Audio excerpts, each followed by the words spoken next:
అమ్మ పార్వతి అనే కాలర్ లైన్లో ఉన్నారు, వారితో మాట్లాడదాం. అలాగే. హలో హలో నమస్కారం అండి. నమస్తే.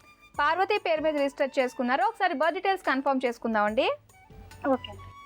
డిసెంబర్ 9, 1985 మధ్యాహ్నం 2:16 శ్రీశైలంలో పుట్టారు. ఓకే అండి, సమస్య ఏంటో చెప్పండి మేడంతో.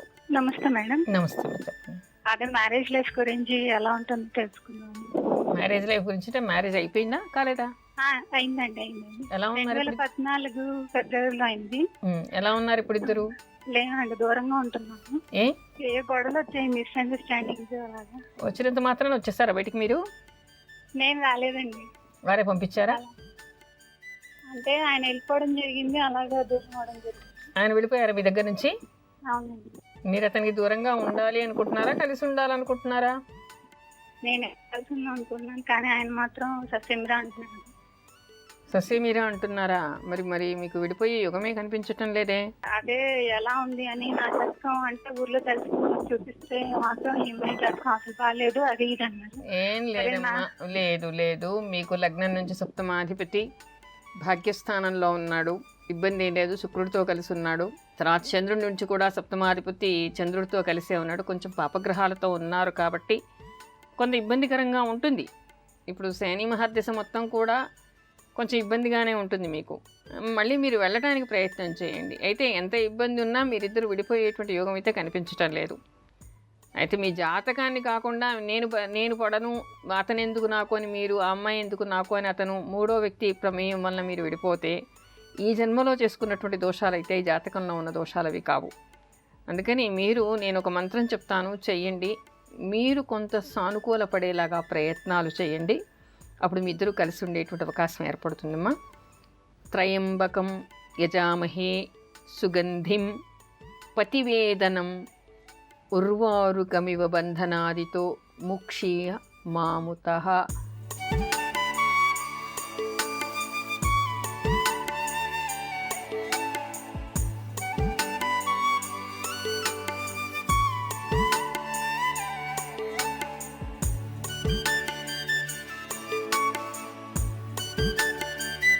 ఈ మంత్రాన్ని 1,00,000కి తక్కువ కాకుండా జపించండి. అర్ధనారీశ్వర స్తోత్రం చదువుకోండి. తర్వాత ఒక 40 రోజులు మీరు శివాలయంలో ప్రదోషకాలంలో దీపం పెట్టి ప్రదక్షిణలు చేయండి. మీ వారికి సానుకూలంగా మీరు వార్తలు పంపించండి. అతన్ని రమ్మని కానీ, మీరు వెళ్ళాలని కానీ, లేదా ఎవరైనా మధ్యవర్తుల్ని పంపించండి. సౌమ్యంగా పరిష్కారం చేసుకోండి. కానీ పోలీసుల దగ్గరికి వెళ్ళటమో, రిపోర్ట్స్ చేయటమో లాంటి వలన సెన్సిటివ్నెస్ కాస్త పోయి ఇంకా జటిలం అవుతుంది సమస్య. వీళ్ళొకటి చెప్పారని, వాళ్ళొకటి చెప్పారని వాళ్ళ మీద కేసు పెడితే సంసారాలు అతుక్కోవాలటి వాటి వలన. అందుకని భయపెట్టడం కానీ, రిపోర్ట్స్ ఇవ్వడం కానీ కాకుండా పెద్ద మనుషులతో సామరస్యంగా మీ ఇద్దరిని కలవాలి, కలిసి ఉండాలి అని భావించేటువంటి పెద్ద మనుషుల్ని పంపించి సామరస్యంగా నిర్ణయాలు తీసుకోండి. మీరు సానుకూలంగా ప్రవర్తిస్తూ ఉండండి. భగవంతుని ప్రార్థన చేయండి. విడిపోయే యోగం కనిపించటం లేదు. ఓకే, మరి విన్నారు కదండి. మరి ఆలోచించి నిర్ణయం తీసుకోండి. మేడం చెప్పిన జాగ్రత్తలన్నీ కూడా పాటించండి. All the. అమ్మ, ఈ శ్రావణ మాసంలో ముహూర్తాలు ఉన్నాయమ్మా? ఈ శ్రావణ మాసంలో మనకి ముహూర్తాలు ఉన్నాయి. ప్రారంభం నుంచి ఆగస్టు 4వ తారీఖు నుంచి 27వ తారీఖు వరకు కూడా వివాహాది శుభకార్యాలు పెట్టుకోవడానికి అనేక ముహూర్తాలు ఉన్నాయి. కాకపోతే మీ నక్షత్రాన్ని అనుసరించి ఏ రోజు ఏ ముహూర్తం పెట్టుకోవచ్చో దాన్ని మీ దగ్గర ఉన్న వాళ్ళ దగ్గర నిర్ణయించుకోవచ్చు. అమ్మ, అవునమ్మా, ఈసారి త్రిపుష్కర యోగం ఎప్పుడుందంటారు? త్రిపుష్కర యోగం ఇవాళ ఏం వారం? శుక్రవారం. ఇవి ఎప్పుడు కానీ మనకి త్రిపుష్కర యోగాలు శని, ఆది, మంగళవారాల్లో మాత్రమే వస్తూ ఉంటుంది. ఈసారి 10వ తారీఖు ఏ రోజు అయింది? ఆదివారం. ఓహో. ఆదివారం రోజు మనకి త్రిపుష్కర యోగం ఉంది. అది కూడా మధ్యాహ్నం 3:11 నుంచి రాత్రి 10:11 వరకు ఈ త్రిపుష్కర యోగం ఉంది. అమ్మ, ఈ త్రిపుష్కర యోగం ఉన్నప్పుడు ఏ పనులు చేయకూడదు అంటారు? త్రిపుష్కర యోగం అనేటువంటిది కొన్ని నక్షత్రాలు మనకి ఒక పాదం ఒక రాశిలో, 3 పాదాలు మరొక రాశిలో వస్తాయి. అవి మనకి ముఖ్యంగా రవి నక్షత్రాలు, గురు నక్షత్రాలు, కృత్తిక, ఉత్తరాషాఢ. అదేవిధంగా మనకి గురు నక్షత్రాలు పునర్వసు, విశాఖ, పూర్వభద్ర. ఈ నక్షత్రాలన్నీ ఒక పాదం ఒక రాశిలో, 3 పాదాలు మరొక రాశిలో వస్తాయి.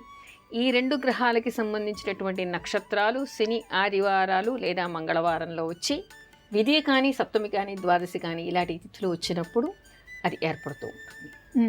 అందుకని ఈ త్రిపుష్కర యోగం అనేటువంటిది గురు ఆ తర్వాత రవి నక్షత్రాల్లో ఏర్పడుతూ ఉంటుంది.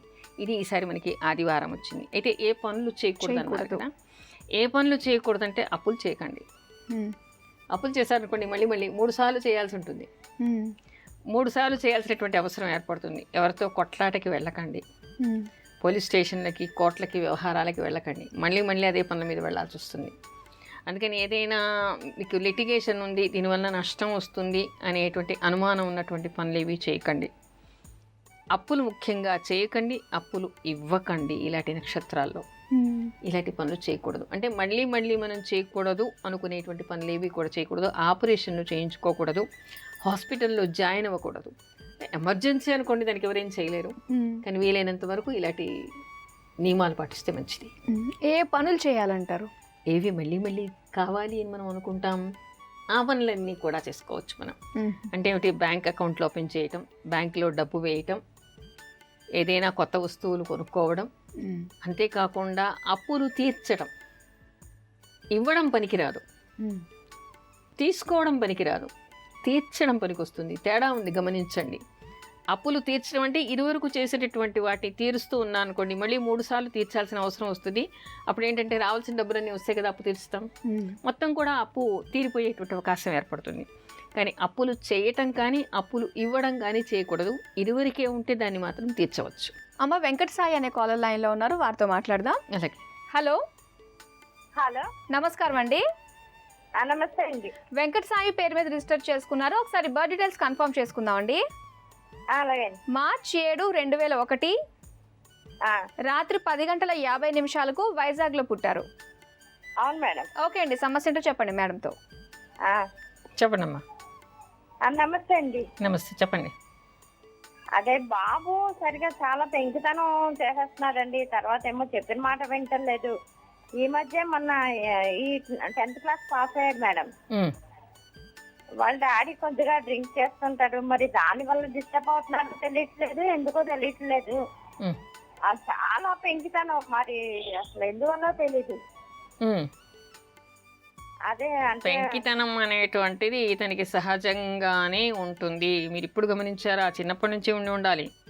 ఎందుకంటే అతనిది వృశ్చిక లగ్నంలో కుజుడు. వాళ్ళు మొండిగానే ఉంటారు, ఎవరి మాట వాళ్ళు వినరు. అందులో ఏది చూస్తే అది కావాలి, హైఫైగా ఉండాలి, ఆడంబరాలు కావాలి, అంతేనా? అవును మేడం. అది కాకపోతే మొండితనం చేస్తారు. ఏది అడిగితే అది కొనివ్వాలి. దానికి తోడు ఇప్పుడు శుక్ర మహర్దశ నడుస్తోంది. శుక్రుడు ఉచ్చస్థితిలో ఉన్నాడు. దానికి ఏమిటంటే చాలా ఆడంబరంగా ఉండాలి, బ్రాండెడ్వి కొనుక్కోవాలి, ఏది కావాలంటే అది. దానికి తోడు ఈ వయసులోనే స్నేహాలు కూడా అతనికి కనిపిస్తూ ఉన్నాయా? ఉన్నాయి మేడం. ఆ స్నేహాల ప్రభావమే చెడు ప్రభావం బాగా కనిపిస్తోంది. కౌన్సిలింగ్ ఇవ్వండి. మీరు ఆ అబ్బాయి చెడుదారిలో వెళ్ళకూడదు అని రోజు మహిషాసుర మర్దిని రామరక్షా స్తోత్రాన్ని చదువుతూ ఉండండి. అతను బయటికి వెళ్ళినప్పటి నుంచి ఇంటికి వచ్చే వరకు చెడు స్నేహాల వలన చెడిపోకూడదని, తప్పు పనులు చేయకూడదని దుర్గాయే నమః, దుర్గాయే నమః అనేటువంటి నామాన్ని జపిస్తూ ఉండండి.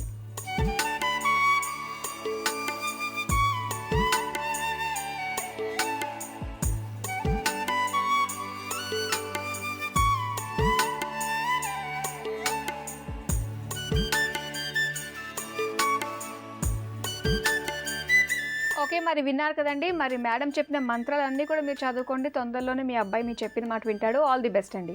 ఓకే అమ్మ, ఇవాళకి మనకి మొత్తం సమయం కూడా అయిపోయింది. చాలా చక్కటి విషయాలు కూడా తెలియజేశారు. బోనాల పండుగ ఎప్పటి నుంచి స్టార్ట్ అవుతుంది, ఎప్పుడు ఎండ్ అవుతుంది, మౌఢ్యాలు ఎప్పటి వరకు ఉన్నాయనే విషయాలు చక్కగా తెలియజేశారు. మళ్ళీ మనం వచ్చే వారం కలుసుకుందాం అమ్మ. అలాగే.